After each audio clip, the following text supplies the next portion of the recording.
Magandang araw mga bossing. Try natin tong MSG barrel natin. Yan, meron pang isang available, tatlo to. Yung isa nilagay ko sa MD na pinaraffle natin. Tapos ito, tapos yung isa nakuha na pinadala natin kahapon. Yung isa bago ko pinadala, trinay ko muna pero hindi ko nabili na. Ito ba-vlog natin. Sa ngayon pang malapitan muna mga bossing, mga 15 to 16 meters. Pag natuyo yung likod, magta-target tayo din ng mga 25 to 30 meters. Pero pag ganun kalayo, dapat nasa 900 to 950 fps po yung tono ng unit para maganda yung groupings kahit 50 meters yung barrel. Yan. Kahit 50 meters, maganda yung groupings. Pwede natin i-try mga 30 to 50 kung okay po yung MSG. Kahit 30 meters lang po, matatry natin yan pag natuyo po yung likod. Sa ngayon, pakita ko muna na pangmalapitan. Yan, gamit ko Astro, sinubukan ko na mga bossing. 5 shots mga lods.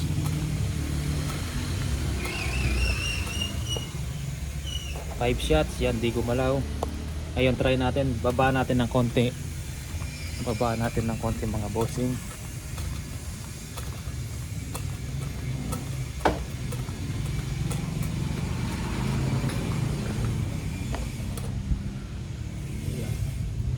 Baba natin konti.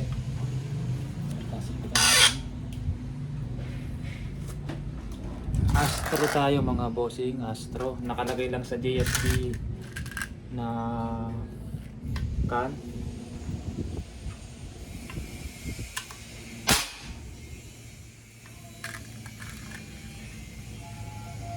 Hindi ko pa na-tune. Yan. Kung anong stock ng GC mag na to, kung anong lakas ng hammer, hindi ko pa binago. Hindi ko pa tirnay krenono mga bossing. Yan. Pero sa putok niya siguro mga 800 plus fps yan. Pangatlo.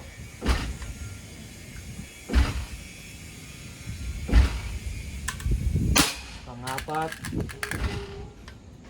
5 shots, walang nagbabago mga bossing. Pang 5 na to. Lakas. Mobile to, yan. Kahit wala tayong binago sa barrel, nalagay natin dahil ayan, natatanggal lang yung taas ng receiver. Pwedeng ilagay agad yung barrel. Yan, pakita natin. 5 shots. Yan, meron pa lang isang konti, isa lang. Pero baka sa pellet lang yan mga bossing. Pero yung tuturo, pasok natin. Lalaki pa yan pag pinasok yung tuturo. Yung kanina 5 shots yun. Yun, napakalupit tumama sa local. Pero try natin yan pang 20 to 30 meters pag natuyo yung likod natin. May parating pa tayong ganito, 10 pieces. Yan, may natapos tayo na barrel, 10 pieces po yung patapos next week. Ngayon try natin sa mixture. Na-try na natin sa Astro, okay siya tumama. Ang sukat nito 23.5 inches mga bossing, caliber 22, 12 grooves, choke siya mga bossing. Tapos pagdating dito sa dulo ng barrel, mga siguro mga 1 inch or 1.5, wala siyang groove. Yung groove niya mula dito. Ayan. Ngayon sa mixture tayo, baba natin konti.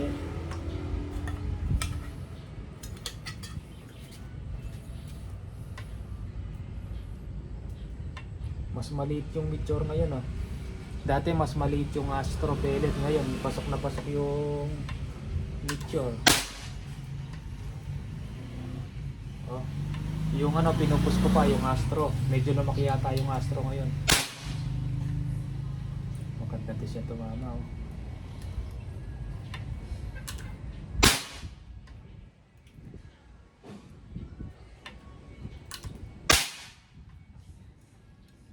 Panggalan na yun. Pumupunit lang ng pa konti-konti. Yan Ilang PSI pa siya. Meron pa siyang 1.5. Output nito 1.5 Yan. Magandang tumama sa Astro, magandang tumama sa Meteor. Yan. Ito sa Meteor mga bossing, yan, dikit-dikit lang. Pero mas maliit yung grouping siya sa Astro. Pero pasok na din, oh. Tanggalin natin.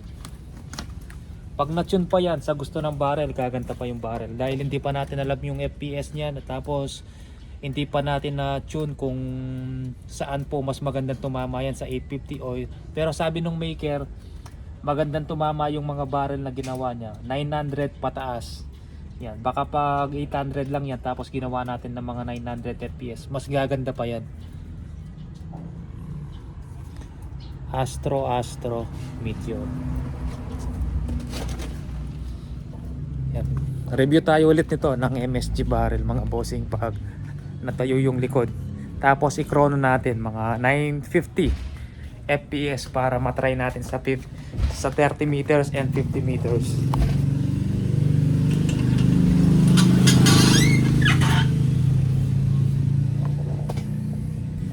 Papasok tayo, medyo umaambon. Ito available po mga bossing. Kahit itong unit na GC Mag na hawak ko, available po siya.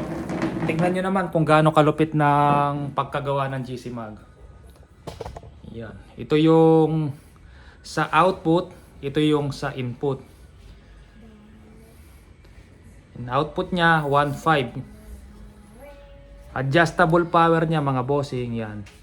Ikpitan mo, kuha ka ng allen or kahit anong bakal na manipis. Luwagan mo muna tong tornilyo na to. Tapos yan, ikot-ikutin mo. Pag inigpitan mo yan, lumalakas yung hammer niya. Lumalakas yung unit. Sa trigger naman, ito ata siya.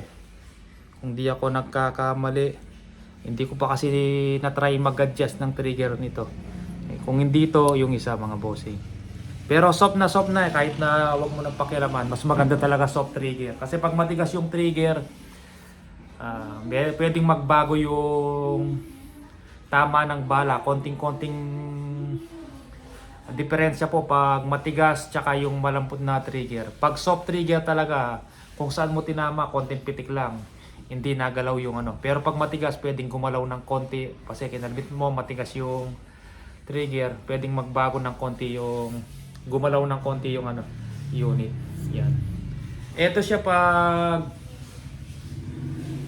23.5 na barrel nilagay niyo sa GC Mag, pero pag 18 mga hanggang dito lang. Try natin kung babagay yung 23.5 lagay natin to. Yung wood stock niya.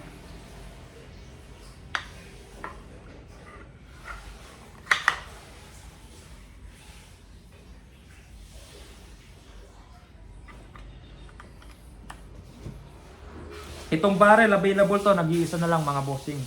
6,000 free shipping na. Solid steel po siya.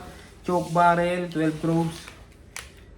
Yan. Pag choke yan, pag sinabing choke, pag nilagay mo yung pellet, sinundot mo, dito medyo smooth siyang itulak. Pagdating dito, medyo sumikip, bumara ng konti. Yan, bumara ng konti, medyo sumikip yung point na tinatawag na choke barrel. Mas masikip yung unahan ng barrel. Nacho-choke yung pellet. Pero hindi ko pa tinry i-push yung pellet kasi sabi ng maker, choke barrel daw to. Pero ang choke barrel, ganun po. Pag ilagyan mo ng pellet, kuha ka ng panundot, sundutin mo. Medyo swabe siya dito. Na dumaan yung pellet, swabing-swabe. Pagdating doon, sumikip siya, medyo bumara. Bago lumabas yung bala, sumisikip yung dulo ng barrel. Ayan ang kinalabasan niya pag 23.5 yung barrel. Okay naman siyang tignan. Kaya lang pag may silencer, tingnan natin kung di pangit. Asan nyo yung isang unit natin? Lagay natin silencer.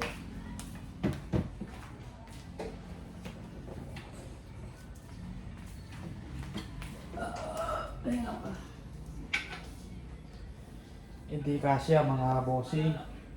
Pero try natin. Hindi pasok yung silencer ng JBC. Pero pag pinasok yan, mga ganyan. Siguro yan. Yan ang forma niya. Yan. Sa PCP, di na kailangan mahaba ng barrel kung nag-hunting ka lang. Yan. Medyo, para sa akin, di siya okay kung 23.5. At least mga 18 o 19 yan. Tamang sukat lang. Bagay na bagay sa unit. Pag ganyan siya. Pag 18, ganyan. Yan. Pag 18, mas sakto siyang tingnan. Hindi mahaba, hindi maikli. Suwabing-suwabi lang sa unit. Pag ito, yan. Parang tikling na. Ang haba na. Yung iba kasi, kala nila porket mahaba yung barrel, mas maganda. Kung PCP naman yung unit mo, may adjustable power naman yan. May totono mo sa gusto mong lakas. Kahit 18, 19 na haba lang ng barrel, kaya-kaya mong tumama sa 100 meters. Nasa babaril lang yan, basta kabisado yung unit. Kahit 15 inches lang yan o 16, pag kabisado mo yung unit, kaya mong tumama ng 100 meters, mga bossing. Wala, mas ano talaga yung yung hindi agad nagda-drop yung long barrel. O yan, hindi siya agad nagda-drop, hindi kagaya ng maikli, agad po nagda-drop yan. Pero yung 18, 19, kayang tumama ng 100 meters. Ang ayoko lang sa 24, medyo mahaba siya tingnan, tapos ay sa panlasa ko, hindi siya pasok dahil tingnan nyo naman mga bossing. Panlaso. Yan, sa paningin ko, yan. Pangit oh, parang dapat talaga mga 18 na, 18, 19 yan. Suwabing-suwabe. Sige po, available tong barrel na to or yung unit kung gusto nyong isali, paputol natin. Pero yung price nito, 55,000, hindi kasama barrel mga bossing. Mahal pa sa mga pag wala kang alam sa PCP, sasabihin mo, mahal pa sa totoong barrel. Pero ang totoong barrel, hindi mo pwedeng ilabas mga bossing. Ito kahit pangisda mo, pantiksay mo, may extra barrel ka, pwede mong bitbitin kahit sa labas. Wag lang ngayon kasi gun ban. Sige po mga bossing, maraming salamat po.